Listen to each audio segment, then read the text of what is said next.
Welcome to Radio Free Will. I'm your host, George McCullough. And this is the third of our podcasts. So, folks, there's no turning back. It looks like we're going to go forward with this experiment. And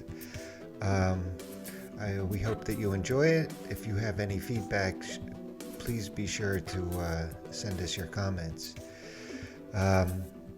Today on controls is Anna Savoya, and we're back again with Michelle Mockers, artist, activist, and philosopher. And we're going to try to continue again with where we left off in episode 2. We were just getting ready to dive into the dialectic of the arts, Michelle's philosophy for a new planet. Yes, I put a little away the word dialectic to replace it by, philosophy, because philosophy is a word that everybody can really understand. Dialectic is a little more complicated.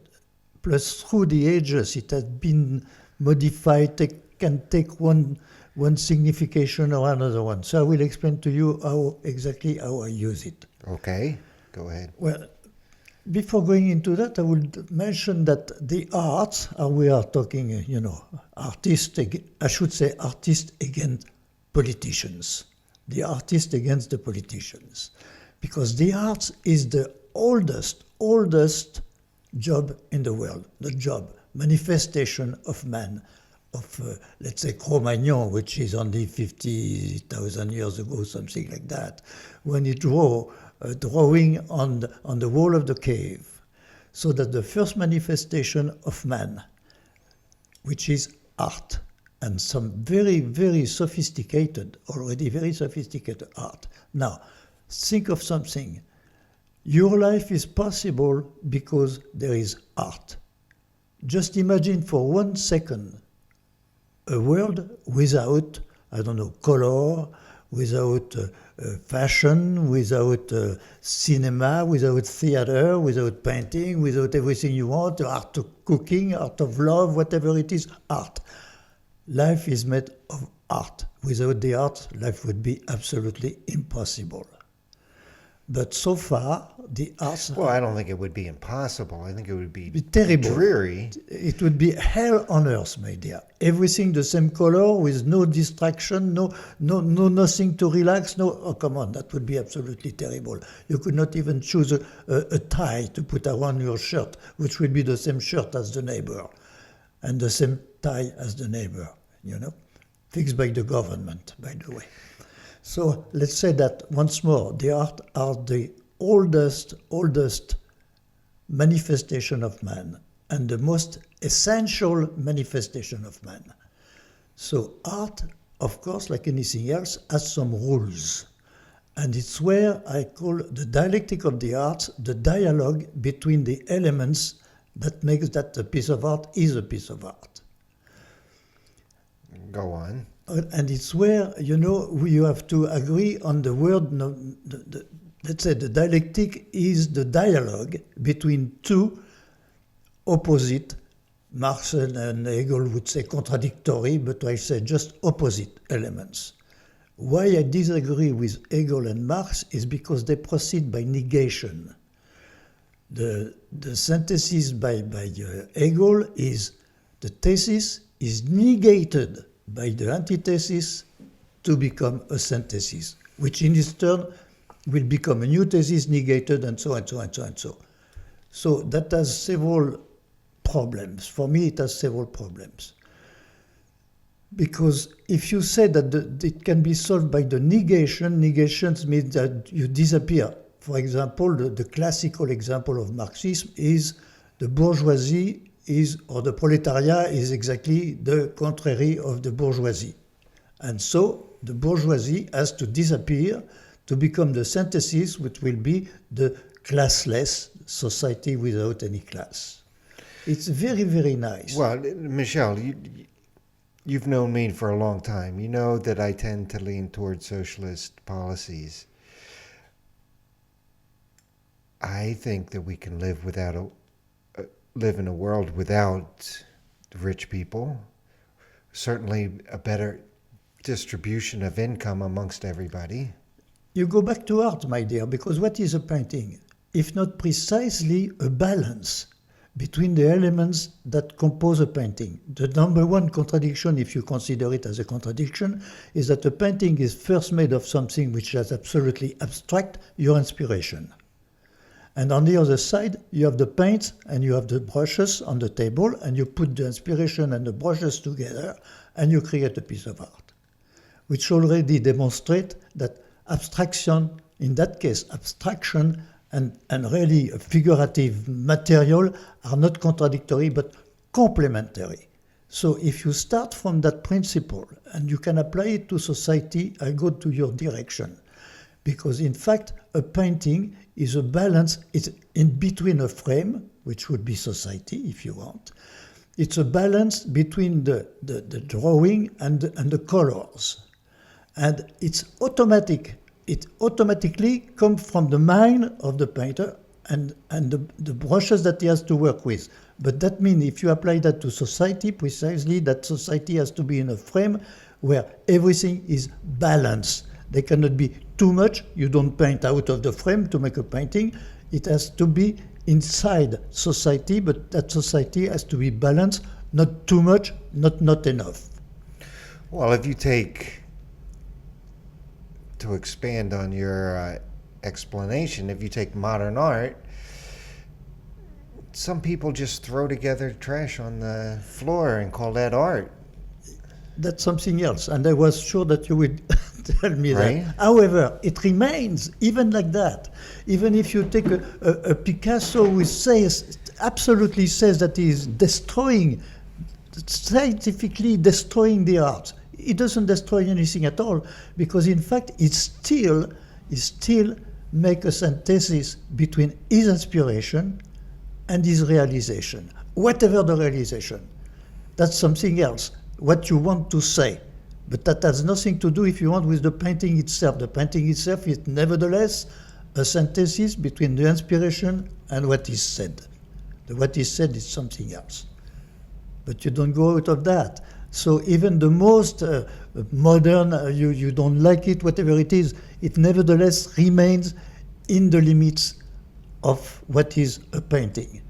It means, once more, that you have to remain, the society has to remain in some, not to go too much on one side or another one, not to have too many people, too rich people who govern those who have nothing, who are the most majority, the people who I call with no pennies, are the big majority. And the government of the people, by the people, for the people is a joke. Because in fact, it's the government of the people with a lot of money. We see that every day nowadays. And it seems to be that people with money and power are really just hoarding all that power nowadays, and it every day seems to be getting worse and worse. Except that there is nothing new. I was quoting, I believe, Thomas More in the 16th century, who says exactly what you are saying. It means that through the whole history, and more today because the economy took over, economy was not really considered up to the Industrial Revolution, was not really considered as a main problem of humanity. Humanity was surviving. Then all of a sudden, I don't remember the exact date, but the flying shuttle in England, which was at that time the richest country in the world, started the Industrial Revolution. And the Industrial Revolution transformed the life of people, is the beginning of capitalism, because the machine started to be expensive, and only the people with enough money that they had from, commerce or whatever you want previously, they invest in the machine, and investing in the machine, they take over all the people who are working for the machine, and they transform the life of people to work around the machine. And they exploit, of course, they exploit the people. That is what the beginning of capitalism. And it didn't stop since. And when, Well, the American society is a contradiction.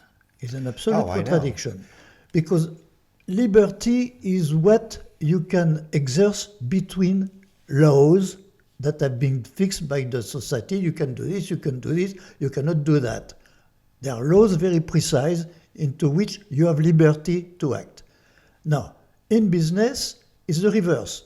It's free enterprise, is the liberty to absolutely kill the competition. If you can kill the competition, you take the place of, you take the customers of the competition. So it's the reverse of liberty, in fact. It's the law of the jungle, the survival of the fittest. And that is capitalism, my dear, and we live with that. So today we have a nice society in America, but which is absolutely unable to, I repeat myself, but I will repeat that anytime, which is absolutely unable to educate all the future citizens, to give them the same education to everyone, and who also has the most incredible and impossible health system. So that is, my dear, what comes out of capitalism. Well, one thing that I always find hypocritical is whenever there's an election, they're always talking about the economy. That the government's going to create jobs by either giving money to corporations to create jobs or try to create jobs themselves. But we're in this capitalist system, and I don't see where it's the government's job to create the economy if it's a capitalist system.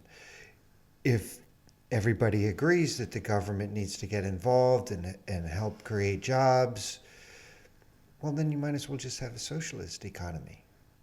Yes, but my dear, men have something, and when I was talking about women, I said that women are the individual who give life, and the male are the individual who try to kill the life of other people. And that is true since centuries and centuries. Since we put borders to create some nations, if you want, and one nation is always at war with another nation for any pretext it can be. Up to today, the most money spent is in war, not in giving education to people. So as long as we will not be able to bring some, let's say, peace on earth, being nice instead of being always say, hey, if you are not pleased, I send you my missile. If we were a little a different way of talking to other people, if we could bring some peace on earth, maybe we would spend less money on armaments. When you think that the budget of America is for more than 50%, 54 or 55, I don't remember, going to the army, my dear. And during that time, once more, the most incredible health system is working because the government doesn't take over. So that is something that should not, absolutely not exist. Humanity is upside down, if you want. We do exactly the reverse what we should do. We are the only species. Do you think it's just America, or do you think it's human nature? America is an example because America pretends to be the most powerful country in the world. So the most powerful country in the world should be the country giving the example. And we give the example of saying, hey, if you don't do what we want you to do, we bang on your head. That has been the policy up to today. So if humanity is not able in the near future to change its way of thinking and try to get together and make in such a way that the nation, instead of being enemies, should be more friendly and helpful to each other, forget it. Humanity is doomed.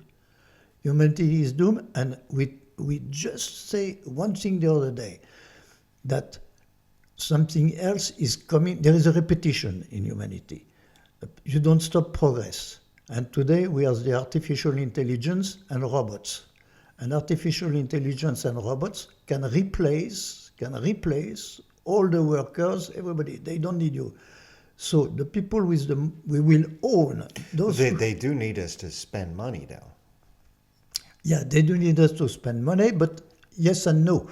Because if they were able to put their hands on everything, then you will really become the slave, even if they give you a good life, but the slave, you will have no work, you will have nothing at all.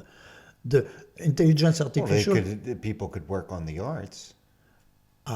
that's something else. But to work on the arts, you also have to provide the people with the possibility, the knowledge, once more, and the material possibility to do that. Creative thinking. Yeah, creative thinking, but okay, you create in your mind.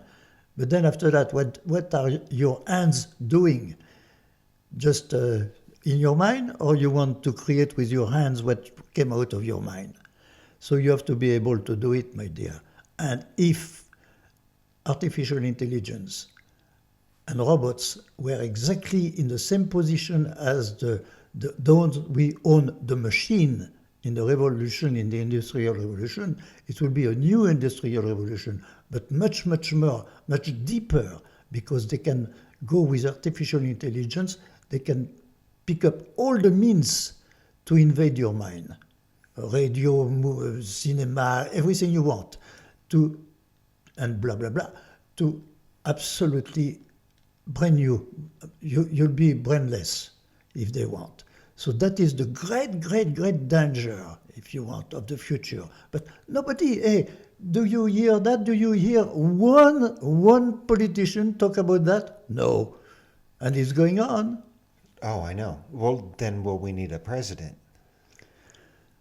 We need to change everything, my dear, in fact. We need to change the way of living of humanity. And it's where I said very humbly, but the very positive philosophy of the arts can bring a different type of society. This is a good segue, because last week when we got done the podcast, we were talking about, we don't want to be too negative. We want to give people some positive information, a positive direction in the way things could be. Now, the dialectic of the arts does create that.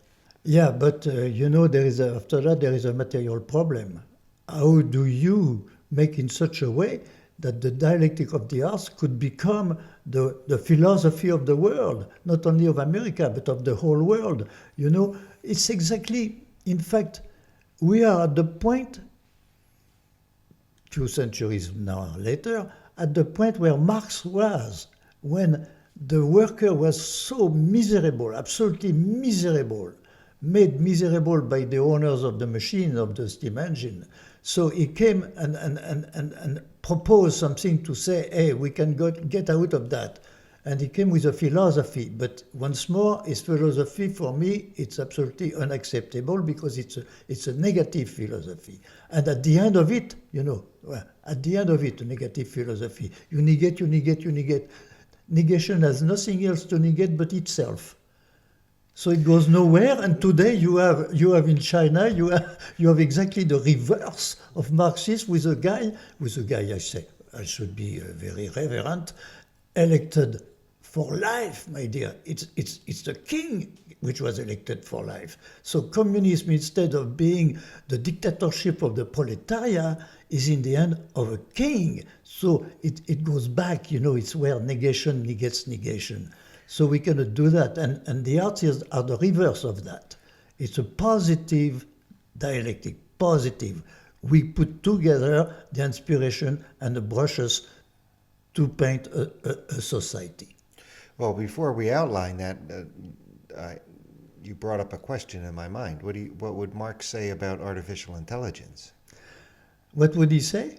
Yeah. He would say exactly the same thing we were saying now, that it's unacceptable for the people, because that in the hands of the people, those people will replace the owners of the steam engine with a much, much, much more power, because it's an invisible power. They know absolutely already all what you eat, or when you sleep, you're never alone. They know that you are sleeping, and they know where is your bed, where is your car, where you go. They know absolutely already everything.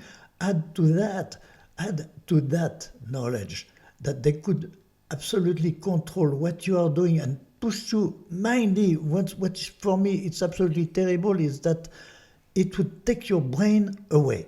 By all means, every time you will watch television, you will be brainless.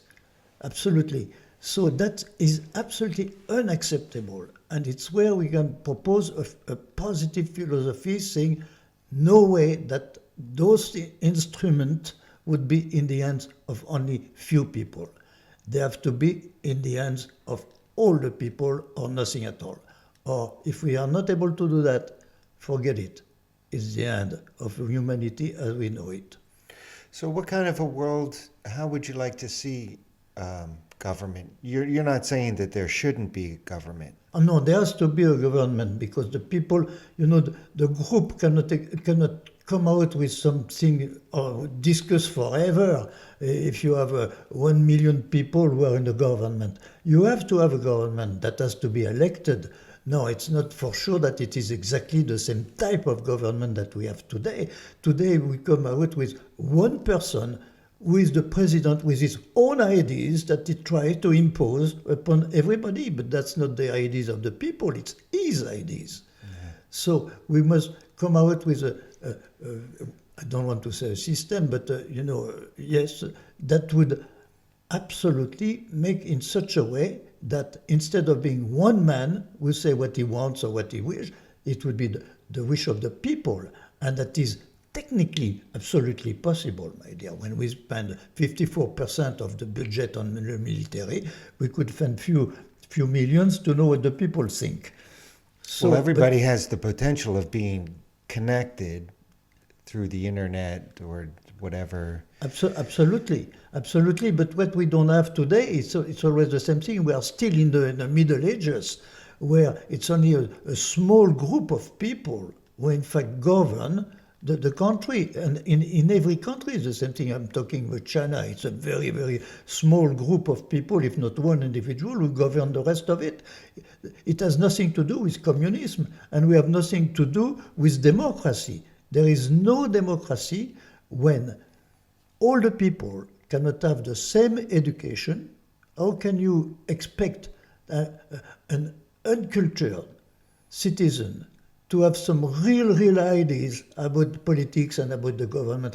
That's absolutely impossible. So all the citizens or future citizens have to have absolutely the same education.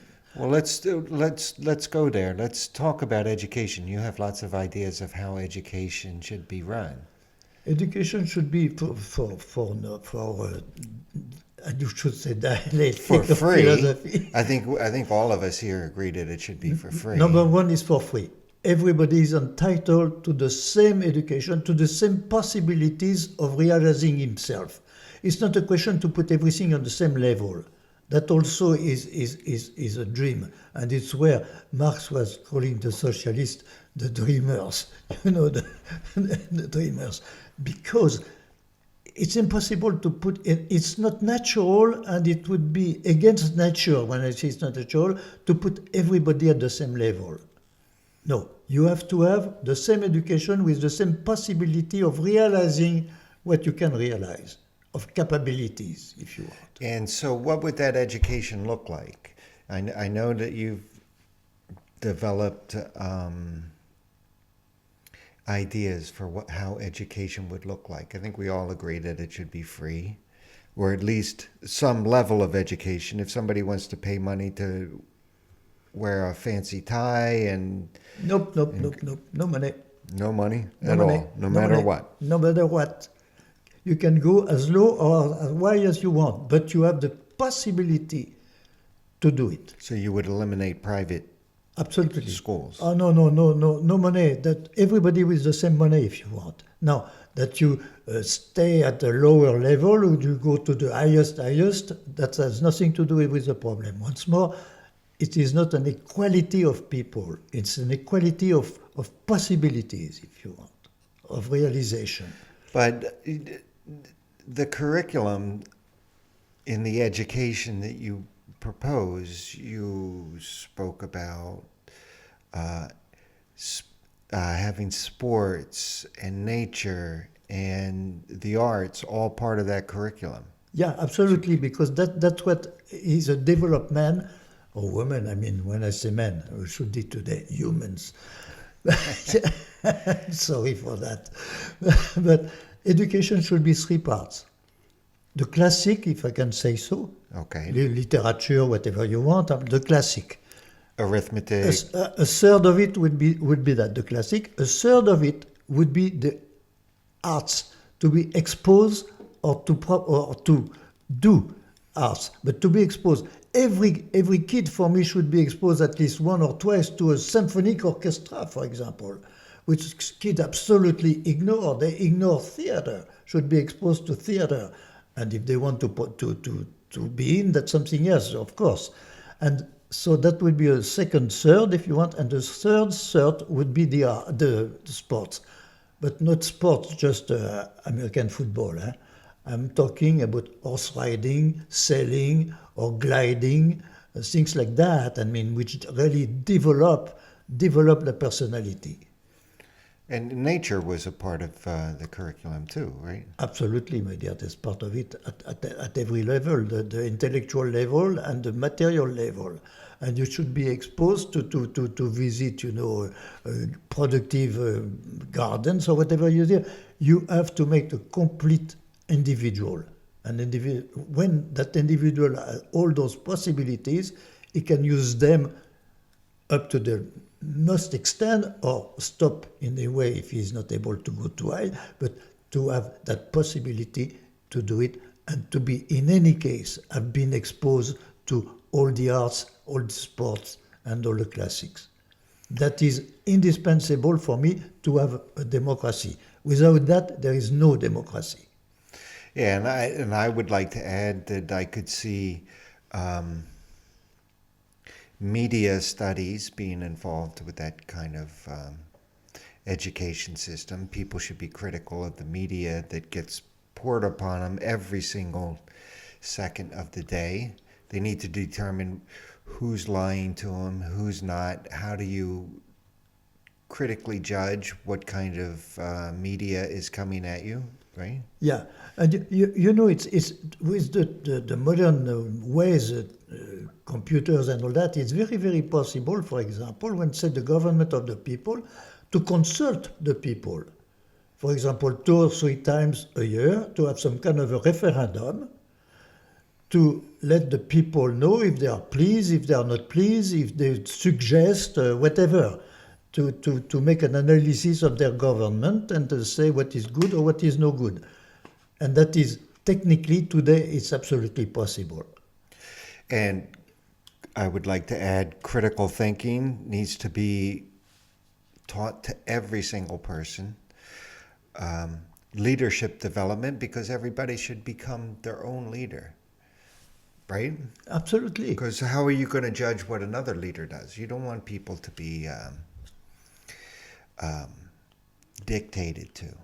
Since the very beginning of understanding, there can be some kind of a philosophy for children to learn, to teach them how to think, not to tell them what to think, but to teach them how to think.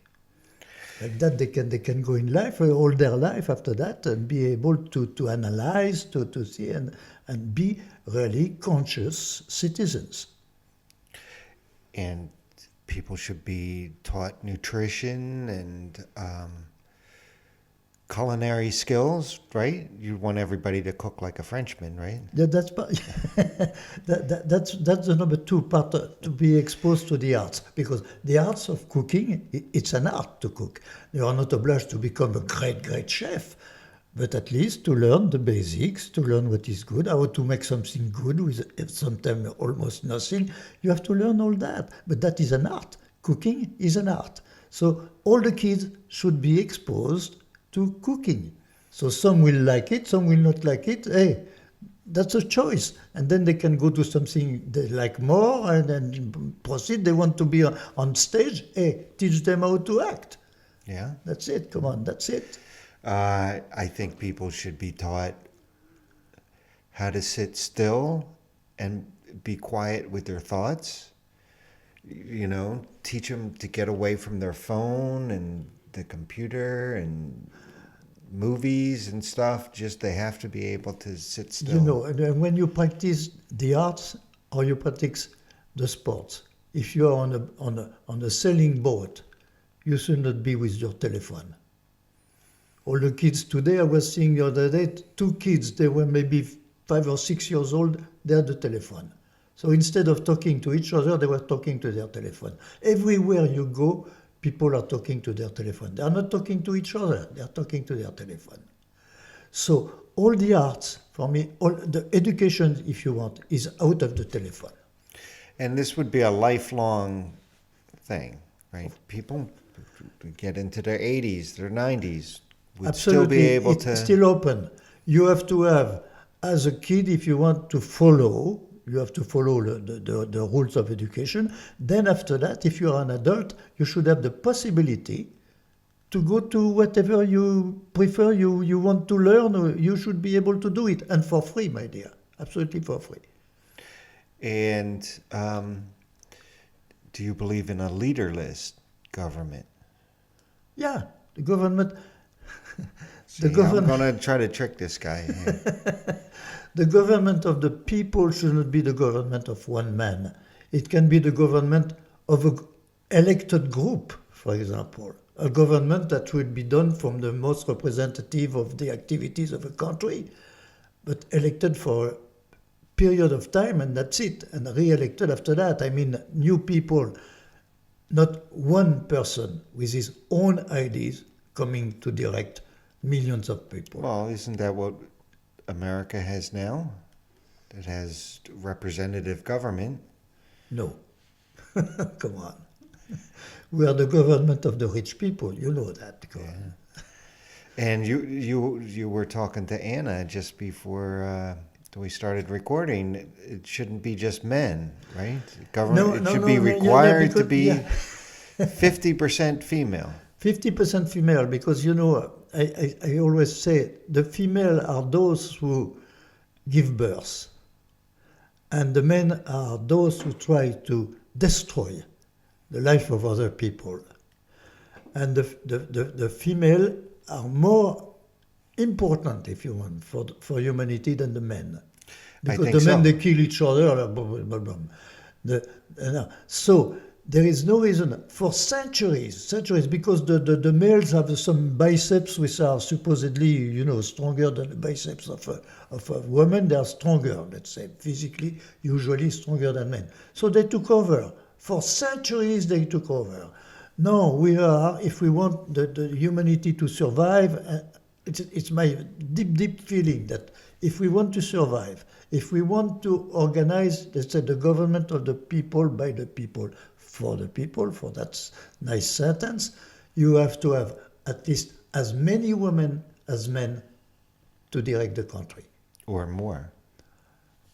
Or more. But I mean at least should be half. At least should be half, because they consider the problem many times under a completely different view of men, and so far, let's put it that way, it's men. The government has always been a problem of men, not of women.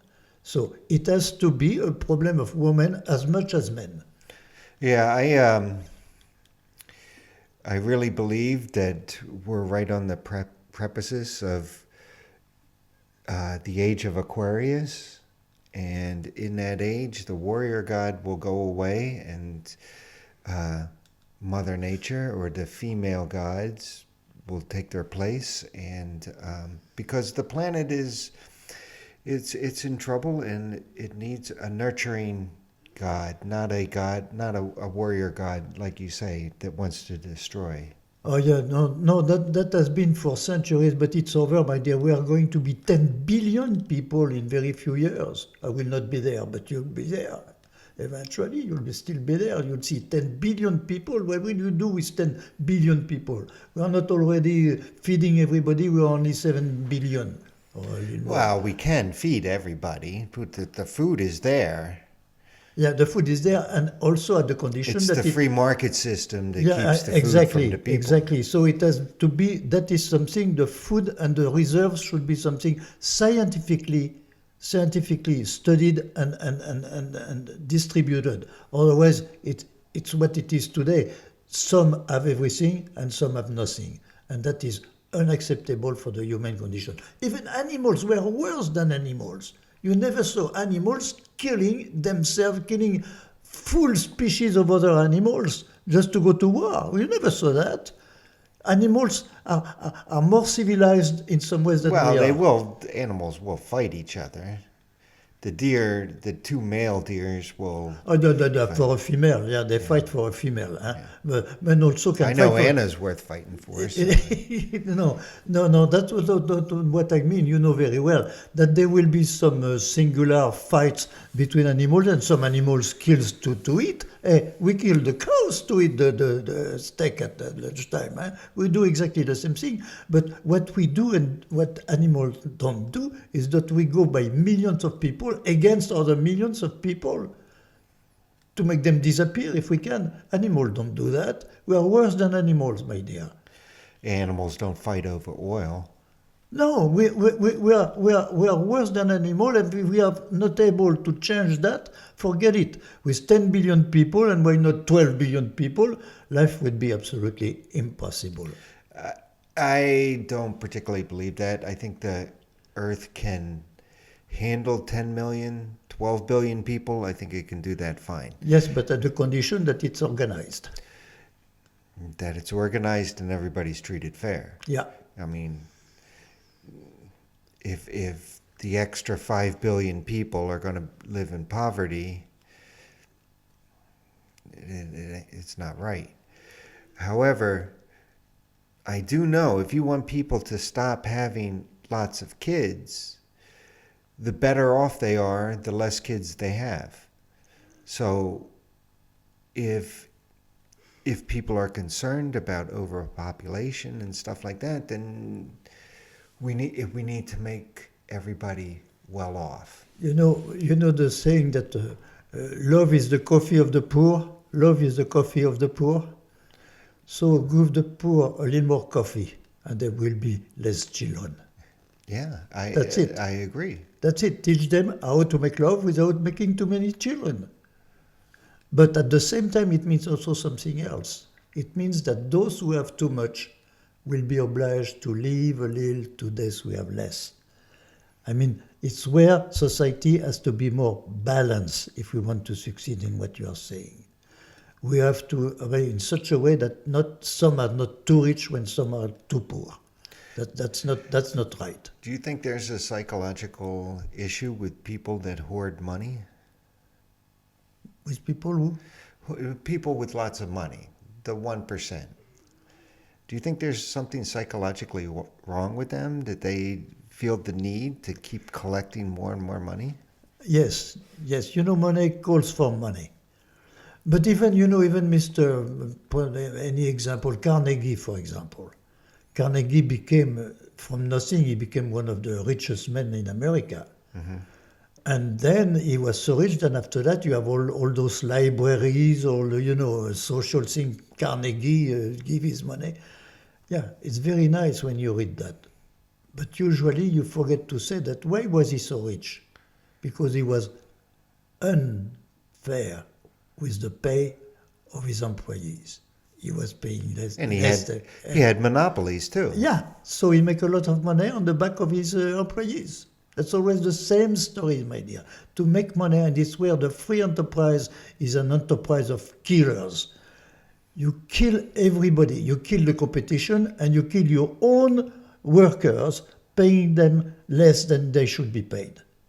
And so now after that, all you can give your money to the libraries and whatever you want. But you have mistreated for your whole life, you have mistreated your employees. Yeah. This is the general story. It's everywhere the story. More money, more money, more money, and more money. Always. Those who have money want more money. You have houses, even in the United States, you have houses, crazy houses for $40 million. Oh, even $40 million to do what? A $40 million for two people who build that house? $40 million? Even Oh, come on, that's completely stupid. even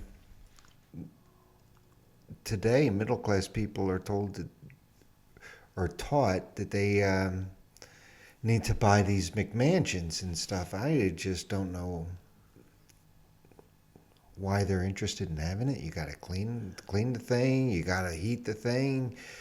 Seems to me like a big hassle. I don't know. My dear, there is something that will be eventually painful for some people, because when we say we should not have too rich people, so do you that not to have too rich people? And what do you do with the people who are already too rich? So that is another problem. Well, the fairest way to do it without violence is to just tax people. Tax them like the United States used to be in the 50s, early 60s. Millionaires were taxed at 90% of their income. Now, granted, there were probably loopholes back then, but 90%. And they didn't seem to have a problem living back then. Yeah, I just said that you should, above a certain level, all your money should go back to the Commonwealth. Period. No calculation. You fix the maximum, and above that maximum, all goes back to the Commonwealth. And Now you have one way. The General de Gaulle, I'm French, the General de Gaulle at the end of the war made something. During the war, you had those people who were, say, what they call the black market, and made a lot of money selling things that you could not find, and selling them for a lot of money. So at the end of the war, there were people with a lot of money. De Gaulle made one thing. One day, you had to go to the bank or whatever it was to change your money to a certain extent. explain. Explain that, for example, you had made 10 millions, you were entitled to only 1 million. That was the maximum that you could possess. That's So you had pretty smart. He did it. So you had new banknotes, absolutely new banknotes, and you were obliged to come. I saw some people coming with buckets of money over. That was that much, and period, and new money. And so how did people react to that? Everybody was pleased with that. Come on. Because the people who had too much money, they had too much money because they had made that money on the back of the people who were starving. They were selling them a little chicken, a little this or that for a fantastic price. And they make all that money like that, my dear. That was during the war. So at the end of the war, the General de Gaulle said, all those who make that money, forget it. If you had 10 millions, the maximum, for example, will be 1 million. So the other 9 million, you can put them in the garbage. And is that what people did? They just exactly. burned their money? Exactly. I don't know what they did with it, but that was it. Wow. I never heard of that before. I went myself. I was very poor, but I went myself for change my few bills against new bills. Yeah, but I guess somebody could, if you had 10 million and you could only collect $1 million, you could give Anna $1 million and give me $1 million and everybody get together and then... She has to prove that she has made 1 million. What was your job, and how were you making in your job, and blah, blah, and blah, blah, and blah, blah. And what did you declare in your taxes? Come on. Come on. You can very well know what if people are really rich or not rich. Come on. They have to prove also that they earned fairly. Yeah, exactly. Especially the rich. If they earn it exploiting the poor, they don't deserve that money in the first place because they're stealing pretty much. So giving back the money, it's not like giving to charity. It's just they never earned it. They stole it. They just give it back to the people. Did other countries have a policy like that after World War II in Europe? I don't know. That I don't know. I cannot answer you. I don't know. You know the other country? Hey, who was the other country? Well, there was Italy. There was... Italy was broke. Why the Plan Marshall?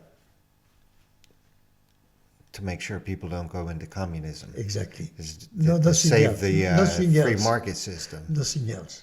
But it allows people to start again. That was the positive side, if you want, of the story, was that people started to live again, to rebuild the I saw some towns, Saint-Nazaire, you know, where the big submarine base is. When I went the first time I was able to visit Saint-Nazaire, it was exactly like your floor. Except one house, I don't know for which reason, one house, a skeleton of a house was standing. The rest was absolutely flat, my dear. Brest, which was also a seaport, flat like your flat, absolutely flat.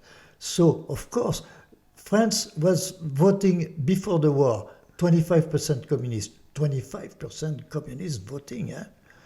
So the Marshall Plan was to save Europe from communism, basically. And it was very useful in that respect. It was a success for that, I must say. Yeah, up until about now. Oh, that's something else now. That's something else. But at that time, it really helped, if you want. It really helped because everything was a little like that, and not for sure. Huh? And you had Germany was of course flat. A lot of countries were totally flat, and they had to start again. Except for the corporations, they weren't Except for flat. all the corporations. Come on, Only the people's houses. You know very well the story of World War I and World War II of some factories that have never been bombed on the enemy territory because they were belonging to some corporation, that's very well known. It's still that way. Of course it is. You could probably go in. Well, look when they invaded Iraq. The first thing the Americans did was to go to the Ministry of Oil Absolutely. and make sure that was okay. Come on, absolutely. You know, it's always you say, for example, oh yes, but we have to defend ourselves. Hitler did that. Why Hitler? That's the only question that never come to the mind of people. Why Hitler? Why at the end of World War I, which was supposed to be the last of the wars, but they created the condition. So Germany was the loser, and Germany was flat.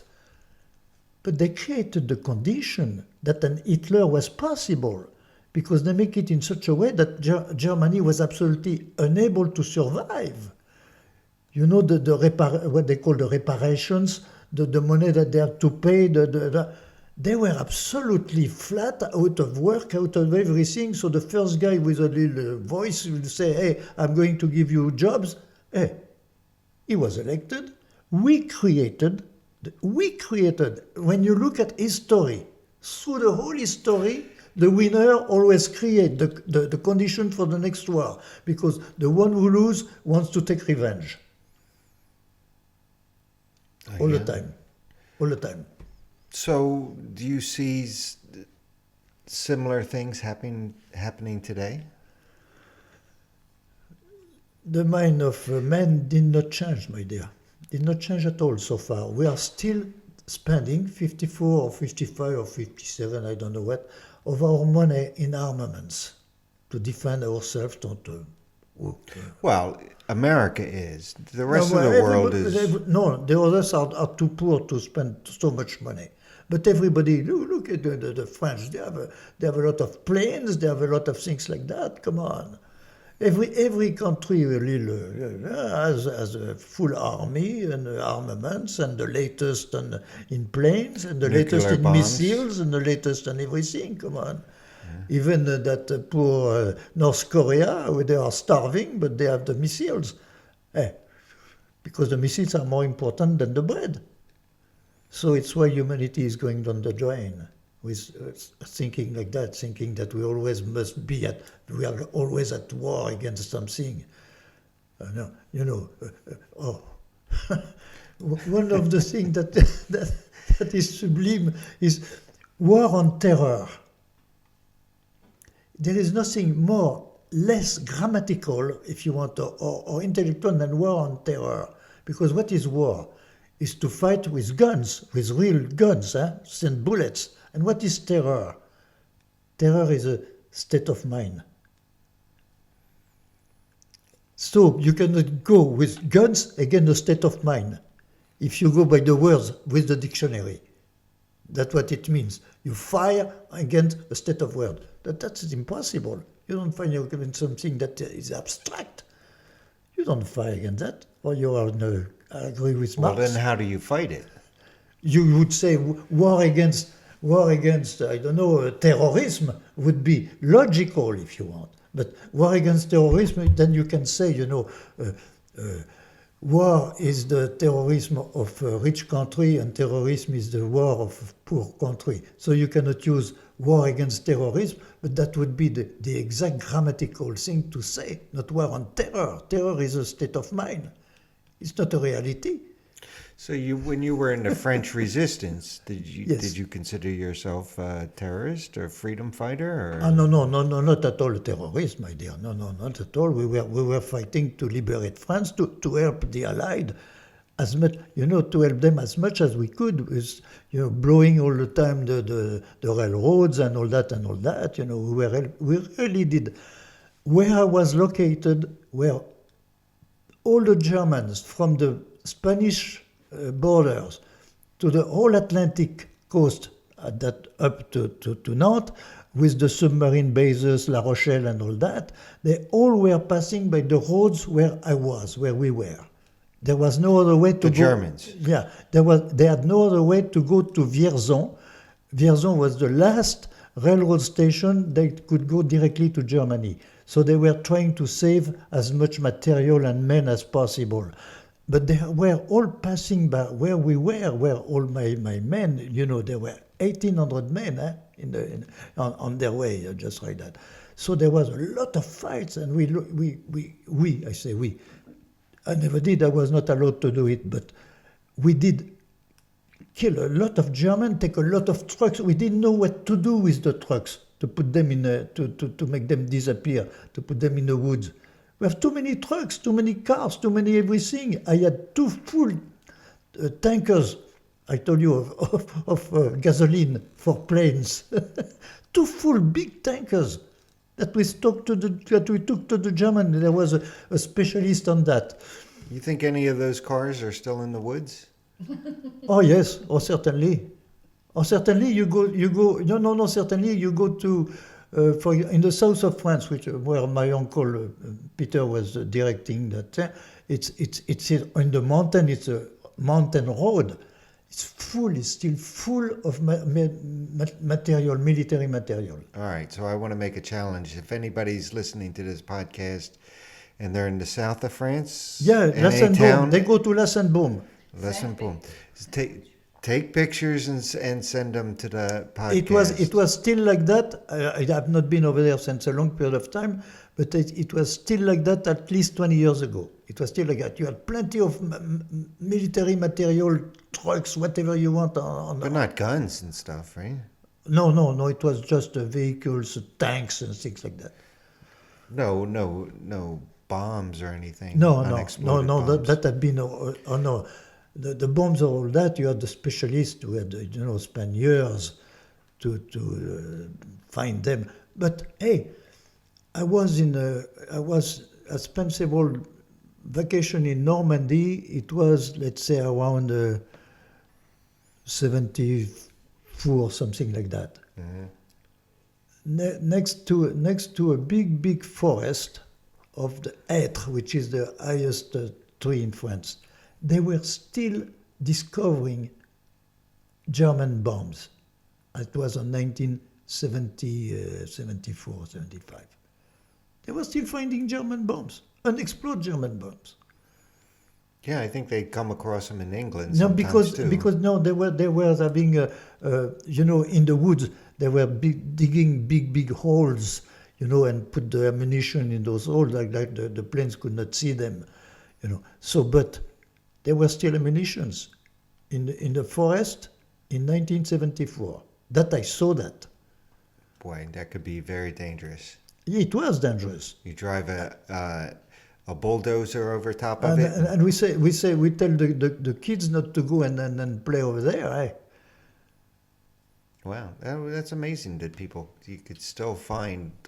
That would be a nice treasure hunt to go looking for an old.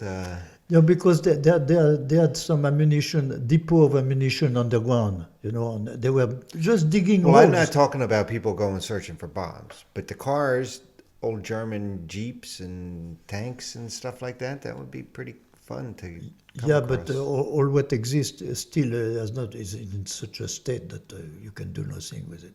Yeah. It's all, it's absolutely Couldn't completely- restore it. No, cannot be restored. They're in such a way that they were thrown away. In fact. Any planes in the woods?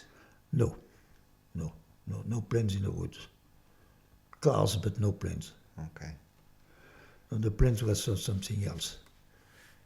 Well, we got about 5 minutes left in this podcast. So we cannot start another subject. So maybe we will have a next time, and we Yeah. can. Well, hopefully, like I said, this is episode number 3, and it looks like, folks, people seem to like it, and we're going to continue on doing the podcasts. It will be Right. with pleasure. It will. You be will with come pleasure. back again? Absolutely, come back again, my dear, because I am a defender of the arts, and the arts for me are the most essential part of humanity, and the arts can. It has never been expressed. Let's say the philosophy. I don't want to use the word dialectic because the dialectic would be the right word between the inspiration and the tube of paint. The dialogue between the two. So but many people don't understand the word dialectic. So I said the philosophy of art. It would be the very, very first time that the philosophy of art is proposed as a philosophy for a society. It has never been done since the beginning of humanity. Art existed since the beginning of, let's say, the modern man, Cro-Magnon. I'm not talking of the Egyptian, the Greek, and all that, but it is the very, very first time that a philosophy of the art is proposed as a philosophy for a society. So we'll pick up on that idea in our next episode. I want to just mention that if anybody has any questions for Michelle, you'd be happy to entertain any Absolutely, questions. yes, absolutely. So people Can have any question, I will try to answer them.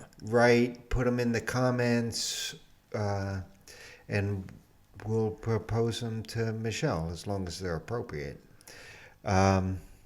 So, in saying that, this has been Radio Free Will. I've been your host, George McCullough. Michelle Mockers has been with us, and Anna Savoya on the controls. We are broadcasting here from Greggstown, New Jersey, and look forward to seeing you next week. Thank you.